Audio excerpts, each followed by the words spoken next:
Hey, what is up guys, I'm MKIII here, and this is the Sony RX100 Mark III, and it's the best pocket camera ever made. Now if that sounds familiar, it's because I said the same thing about the RX100 Mark II. Hey, what is up guys, I'm MKIII here, and this is the best pocket camera ever made.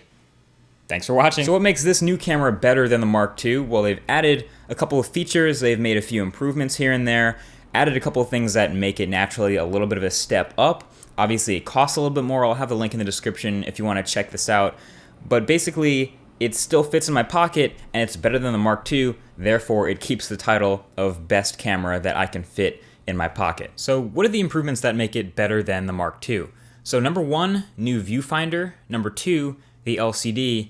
And number three, this new lens. So the EVF, the electronic viewfinder, is a new addition. It pops out of the top left side of the camera when you want to use it, and it shows all the same controls and the same information as the LCD would. So if you're shooting outside or in a really bright environment where you can't quite see that already gorgeous LCD, you can use that eyepiece, and actually has a proximity sensor to turn on and off when you bring your eye up to it. So it's really impressive, it looks good. I don't even know how Sony found the space inside the camera to cram this thing in the first place, but they did, and it's not any bigger than the last camera. So one thing to really keep an eye on is that EVF. Now, the only thing I don't like about it is when I push the viewfinder back in the camera to stop using it, it turns the whole camera off. I kind of wish they wouldn't do that. I wish they would let me continue using the camera after I'm done using the viewfinder. I guess that should have just been an option in the settings.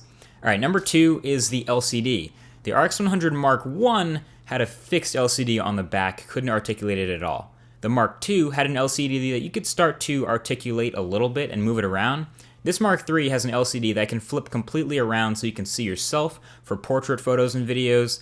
I'm being nice, I mean selfies. And you can take photos or videos at all kinds of weird angles thanks to the display being able to flip around more than ever before. And last, the third new thing is the new lens. So this camera has always had a great sensor, that 20 megapixel sensor from Sony, but this Mark III has a slightly wider angle, slightly faster lens. It's still super high quality Carl Zeiss glass, so that's awesome, but now it's the equivalent of a 24 to 70 millimeter lens that goes from f2.8 at 70 millimeters to f1.8 at 24 millimeters. So it's a little bit less reach. You don't get quite the same zoom as the Mark II, but that is an insanely low aperture for such a wide angle, and it bests anything Sony's ever done in the past for both on paper and in practice. All this new stuff has the new RX100 looking a bit like a beast of a camera, which it really is, kind of like a Swiss Army knife of pocket imagery. And everything else though is really the same, which is good because it's got that same great battery life, same great build quality, same great materials, same great image quality, dynamic range, sharpness, color, same great easy to understand Sony menu system and interface.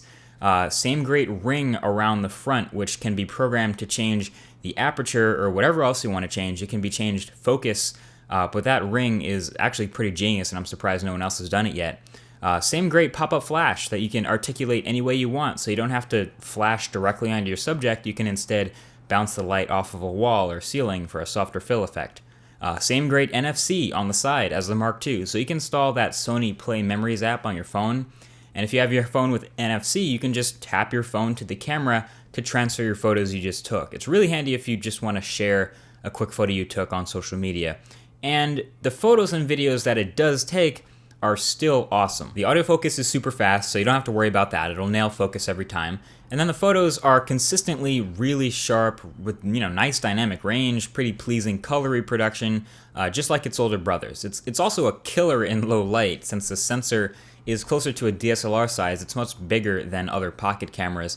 And honestly, the photos you'll get out of this are very similar to what you'd get out of something like a Canon T5i or a similarly priced DSLR and its kit lens. Maybe even better since you get this nice new Sony lens and this Carl Zeiss glass. Now this camera will also be awesome if you're a vlogger. Now I'm not a vlogger, but if you happen to shoot a lot of front-facing video or selfie portrait style video, the wider angle lens and the articulating LCD that lets you see yourself is a huge plus. So that's something you're not going to get on the Mark I and Mark II. So this combined with the awesome quality video, like I said, the wider angle lens, the faster aperture, the sharpness, the great codec, the dynamic range, and everything.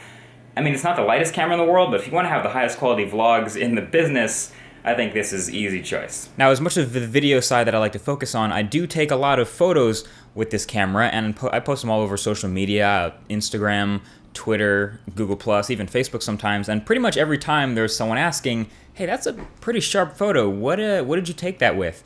And a lot of times, it's with this. There's usually a certain character to the photos you take with a pocket camera. They're usually a lower resolution, they're usually a little bit noisier, they have smaller sensors, they don't do as well in low light, the colors might not be quite as good as a more expensive DSLR, but at the end of the day, when you're comparing a pocket camera to DSLRs instead of other pocket cameras, that's how you can tell that it's the best pocket camera in the world. It's just that much better than all of the rest of the smaller cameras out there. Now, don't get me wrong, there are other small cameras that don't fit in my pocket that take really good photos. I've been playing with the Fuji X100S recently. It's not going to fit in my pocket. It's smaller than DSLR, and it takes DSLR-like images. So there, it's really, really good, but it doesn't fit in my pocket, and that's why it doesn't get the same price. This could even make a great starting YouTuber camera. If you're just starting a YouTube channel and you're looking to buy a camera that's going to take awesome videos, it has autofocus, it has great zoom, it has great sharpness. It's not 4K, it's still 1080p video, but it has a great codec.